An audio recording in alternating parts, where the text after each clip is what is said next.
उत्तराखंड के सुंदर गढ़वाल क्षेत्र में स्थित त्रियुगी नारायण मंदिर न केवल आध्यात्मिक महत्व का स्थल है, बल्कि भारत में सबसे अच्छे विवाह स्थलों में से एक है। भगवान शिव और देवी पार्वती के दिव्य विवाह के पौराणिक स्थान के रूप में जाना जाने वाला यह मंदिर पवित्र इतिहास, धार्मिक महत्व और गंतव्य विवाह के लिए एकदम सही जगह का मिश्रण प्रस्तुत करता है। अपनी शाश्वत ज्वाला से लेकर अपने लुभावने परिवेश तक त्रियुगी नारायण मंदिर आध्यात्मिक और सांस्कृतिक रूप से समृद्ध विवाह अनुभव चाहने वाले जोड़ों के लिए एक शीर्ष विकल्प है। माना जाता है कि मंदिर में अखंड ज्योति शिवजी और पार्वती की शादी के समय जलाई गई थी और यह दिव्य आशीर्वाद के प्रतीक के रूप में जलती रहती है। यहाँ विवाह करने वाले जोड़ों का मानना है कि वे उसी पवित्र ऊर्जा के तहत विवाह सूत्र में बंध रहे हैं जिसने शिव और पार्वती को एक किया था। विष्णु जी ने इस दिव्य विवाह में पार्वती के भ्राता का कर्तव्य निभाया था, जबकि ब्रह्मा इस विवाह यज्ञ के आचार्य बने थे। इस मंदिर की एक विशेष विशेषता यह अखंड ज्योति है जो मंदिर के सामने जलती है। माना जाता है कि लौ दिव्य विवाह के समय से ही जल रही है, जो त्रियुगी नारायण मंदिर में विद्यमान है। इस प्रकार मंदिर को अखंड धुनी मंदिर भी कहा जाता है। आने वाले यात्री इस हवन कुंड की राख को अपने साथ ले जाते हैं और मानते हैं कि यह उनके वैवाहिक जीवन को सुखी बनाएगी। त्रियुगी नारायण मंदिर के पुजारी रविग्राम नामक गांव के जमलोकी ब्राह्मण हैं, जो इस हवन कुंड की अग्नि को लगातार जलाए रख रहे हैं और वहां भगवान की पूजा, भोग, स्नान सब कुछ जमलोकी ब्राह्मण ही कर रहे हैं। मंदिर के सामने ब्रह्मशिला को दिव्य विवाह का वास्तविक स्थल माना जाता है। मंदिर के अहाते में सरस्वती गंगा नाम की एक धारा का उद्गम हुआ है।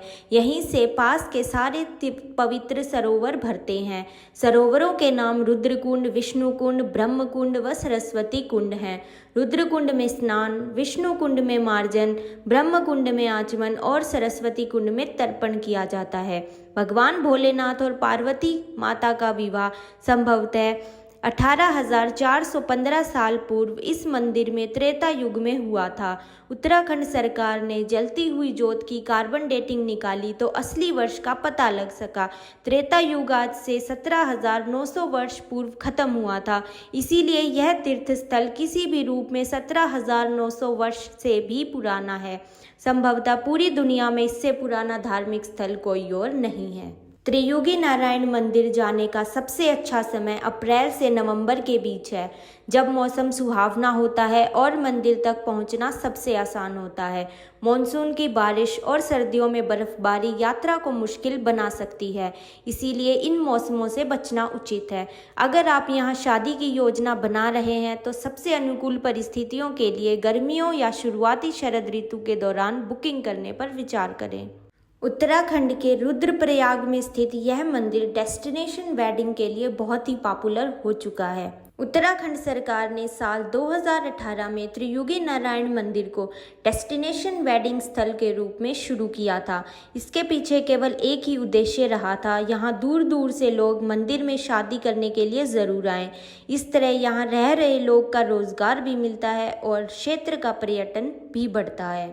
डेस्टिनेशन वेडिंग पॉइंट की घोषणा के बाद यहाँ से कई नामी हस्तियाँ भी शादी और भगवान का आशीर्वाद लेने के लिए आते हैं। बता दें कि इस जगह पर शादी के लिए मार्च 2025 तक की बुकिंग मिल चुकी है। त्रियुगी नारायण मंदिर के पुजारी का कहना है कि मंदिर में साल भर देश विदेश से लोग यहाँ शादी करने के लिए आते हैं।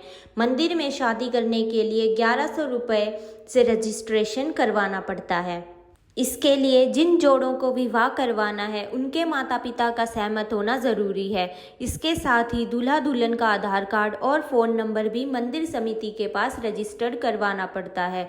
मंदिर में शादी के लिए निश्चित तिथि तय करके जोड़ों को समिति द्वारा बता दी जाती है। इसके बाद ही यहाँ शादियाँ होती हैं।